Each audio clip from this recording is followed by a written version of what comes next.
آج آپ کو دکھائیں گے قصور کا ایسا حیرت انگیز آرٹسٹ جو بیل گاڑی، موٹر سائیکل، ٹینک اور جہاز کو بوتل میں قید کر دیتا ہے۔ ایسا فن جسے دیکھ کر عقل دنگ رہ جائے۔ میری دلی خواہش یہ تھی جب میں نے یہ تیار کیا تھا نا کہ میں اپنے ملک کے آرمی چیف کو ایز اے گفٹڈ ان کے ٹیبل پہ یہ رکھنا چاہتا ہوں۔ اپنے ہاتھوں سے جا کر 3 منتھ لگ گئے تھے مینار پاکستان بنانے میں۔ ملا نہ قدردان مجھے کوئی اس زمانے میں، شیشہ ٹوٹ گیا دیکھنے دکھانے میں۔ جن جو ہے وہ بوتلوں میں قید ہوتے دیکھے ہیں، لیکن اس ایسے آرٹسٹ نے جو ٹینک ہے، جو جہاز ہیں، یہاں تک کہ مینار پاکستان کو بوتل میں قید کر دیا ہے۔ یہ کیسے سارا کام کرتے ہیں اور کیسے انہوں نے یہ اپنے آرٹ پر عبور حاصل کیا، انہی کی زبانی جانتے ہیں۔ جہاز کو بھی یہ ایک چھوٹی سی بوتل میں قید کر لی ہے، یہ کیسے آپ نے سارا کیا؟ جہاز تو کوئی اتنی بڑی چیز نہیں ہے، میرے پاس بنی کافی زیادہ پروڈکٹ ہیں، جیسے موٹر سائیکل ہے، رکشا ہے۔ میں ابھی ایک رکشا اور تیار کر رہا ہوں، کسی نے فرمائش کی تھی۔ ہینڈ میڈ ورک ہے، اس لیے میں اسے صرف چھری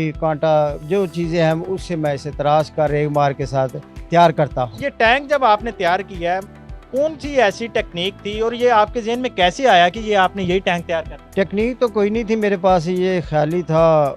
میں نے اس کا نام بھی کوئی رکھا ہوا تھا جو البرک کے نام سے میں نے بنایا تھا، اور میری دلی خواہش یہ تھی جب میں نے یہ تیار کیا تھا نا کہ میں اپنے ملک کے آرمی چیف کو ایز اے گفٹڈ ان کے ٹیبل پہ یہ رکھنا چاہتا ہوں، اپنے ہاتھوں سے جا کر۔ سوا نما کوئی چیزیں ہوتی ہیں، ایسی آپ کے سمپل اوزار ہیں۔ سپوز مینار پاکستان بنایا، اس پہ کتنا ٹائم لگا جی؟ اس میں 3 منتھ لگ گئے تھے مینار پاکستان بنانے میں۔ کہ کوشش تو یہ ہوتی ہے کہ ہو بہو ویسی چیز نظر آئے، دیکھنے والے کو بھی اور اچھا لگے، اور میں یہی چاہتا ہوں کہ میں اپنے دل سے جو بھی چیز بناؤں اس میں اتنی محبت اور چاہت کے ساتھ بناتا ہوں کہ کسی اور نے تیار نہ کی ہو۔ کبھی کسی میوزیم میں آپ کے کوئی آلات گئے ہوں، کوئی چیزیں بنا کے آپ نے کبھی کسی میوزیم میں رکھے ہوں؟ جی وہ قصور میوزیم میں رکھی ہوئی ہے۔ کون کون سی چیزیں ہیں؟ اس میں 4 پہی ہے، بیل گاڑی ہے، دیگر پنجاب کے کلچر کو واضح کیا میں نے، اس میں بنا کے رکھی ہوئی ہے۔ اگر کوئی آپ سے خریدنا چاہے یا کسی نے کبھی خریدا ہو تو کتنے میں وہ آپ؟ ملا نہ قدردان مجھے کوئی اس زمانے میں،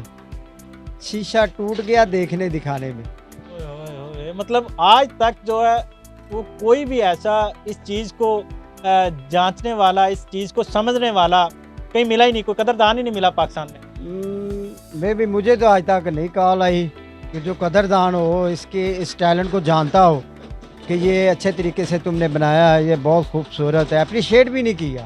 یہ ناظرین یہ ایک ایسا گھر ہے جو حکیم صاحب نے بنایا تھا مریم نواز کے لیے۔ اگر یہ مریم نواز دیکھیں اور آپ کو انوائٹ کریں تو کیا آپ یہی لے کے جائیں گے یا کچھ اور بھی ان کے لیے بنا کے لے کے جائیں گے؟ وہ جیسے کہتے ہیں نا سر پر دوڑ کے چلا جاؤں گا، وہ انوائٹ تو کریں نا۔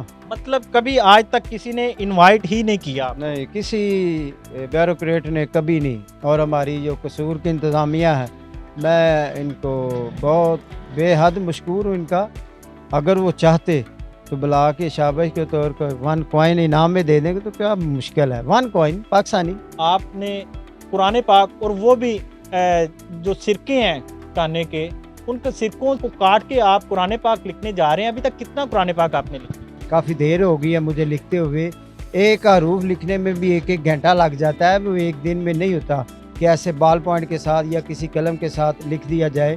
اس کے کافی لوازمات ہیں جسے ادا کرنا پڑتا ہے۔ جب میں ایک نقطہ بھی رکھتا ہوں تو پھر آقا صلی اللہ علیہ وسلم پر ایک دفعہ درود و سلام بھیجتا ہوں، اور جب سورت مکمل لکھ لیتا ہوں پھر میں 2 شکرانے کے نوافل ادا کرتا ہوں۔